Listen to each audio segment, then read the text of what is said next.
What's up, guys? All right, today in the shop we got a Billy Goat. This is a commercial power rake, and it's a good tutorial for maybe a homeowner that's just buying one off of a company and they're not sure how to work on them or how to use them, or maybe you're a new mechanic somewhere, because not every company has these power rakes. Just some things to go over on it, because these machines typically sit for a long period of time and they're not used every day. That's our machine right there. And this is a Honda GX160 motor. Basically this, when the machine's running, you pull this in, that will activate your blades underneath.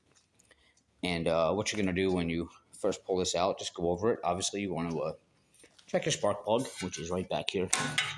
And it's 5/8. Just pull that out and put your new spark plug back in. Air filter, pretty easy. It's right here. You just want to unscrew this right here, and these caps typically sometimes are hard to pull up. You just pull up on it and there'll be either another wing nut right here or a nut right there.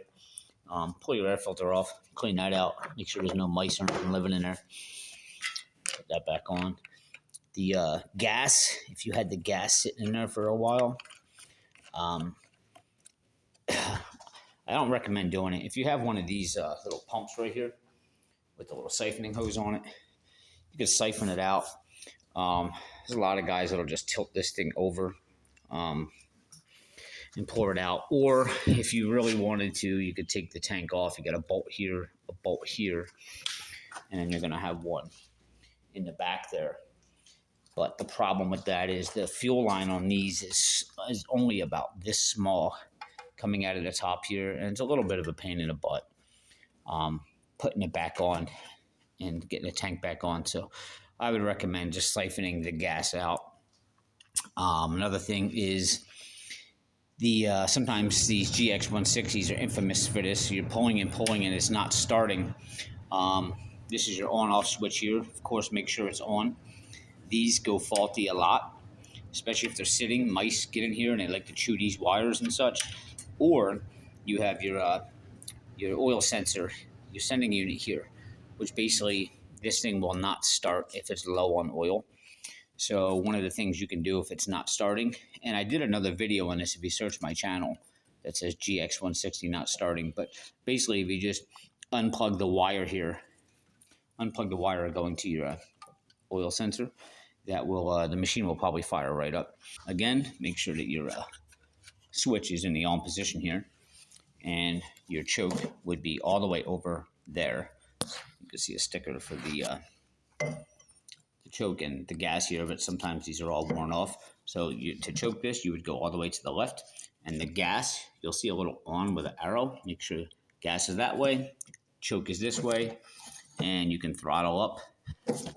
Typically, you could put it right in the middle, or you could throttle. I usually put it 3/4 of the way up, and then there's nothing else you need to do other than just pull the machine.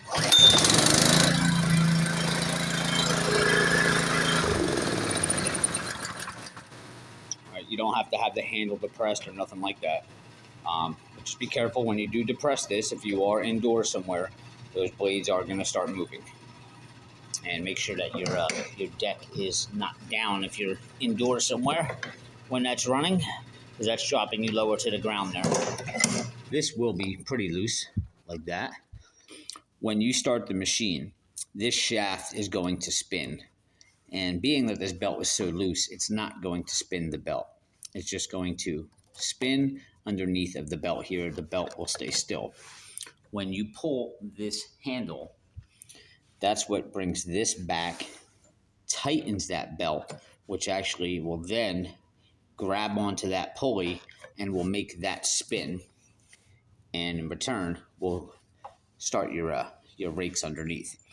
So if this is too tight or too loose, if you're pulling back on the handle and the belt's still not engaging, then you need to go and you need to adjust these so that you can have a farther pull back this way, if that makes any sense. Other things you want to do is there's no grease fittings or anything on these wheels. So I try to get some WD-40 or whatever and keep these nuts lubricated here in the bearings, and also spray down the back of these. Another thing is you want to lubricate up in here. This is what actually adjusts your deck here. So you can see it has a meter on it. If yours still has it, sometimes these get worn off. But you can see when you drop this handle down, it'll tell you how deep you're going. And if you want to go deeper or higher, basically you can just raise this back up and turn this knob either higher or lower, and that will adjust your depth. But the good thing to do is just lubricate all this. Another thing is changing the oil. It's a little bit of a nightmare. Again, I resort back to that little siphoning tank there. You can get that at most lawnmower shops. I think you might even have it at Home Depot or Lowe's. You can check your oil here. There is another one in the back. And if you're going to drain it, you could take this off, stick the hose down in there, and siphon it out. Or if you don't have that, here is a bolt here. And what you would want to do is get yourself a piece of cardboard, lay it underneath of here. Okay, because you're going to have oil go all down the deck here. It'll be a mess. And then you're going to put a pan right here. And what you're going to have to do is tilt this whole machine forward. Prop something up under the back of it so that the oil runs out. And it will run down that cardboard into your pan. So that's how you would get the oil out of these handles here. You'll have some type of clamps here. Some machines are different styles, but you basically just pull up on them and it will allow you to fold this handle forward and backward. Pretty much just for storage though. But these lock in like that.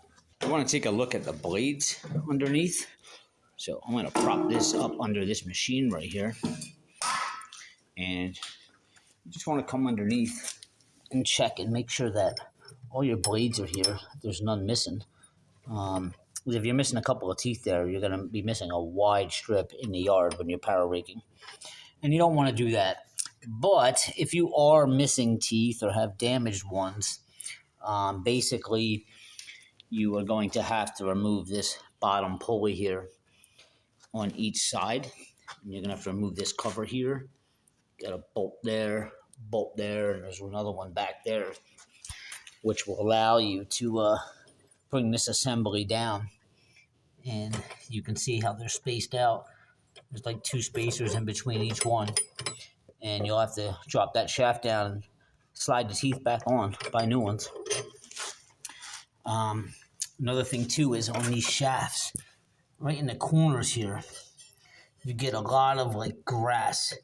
You'll get wire, all kinds of stuff stuck in there, which can affect the operation of the machine.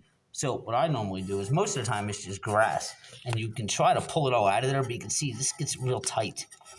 So what I do is I get a torch, and I light it on fire. I burn it all, and then get a pair of needle nose and start pull that stuff out of there. But I've found fishing string, weed whacker string, all kinds of stuff. Some metal irrigation flags wrapped around there. So those are just some of the things you want to look for when you're pulling out the power rake. And that's basically it. If you have any other questions, feel free leave a comment in the comments or just shoot me an email, whattoDoRob@gmail.com. And hopefully this helped. Please, guys, hit subscribe below. Give me a thumbs up. I'll see you next time.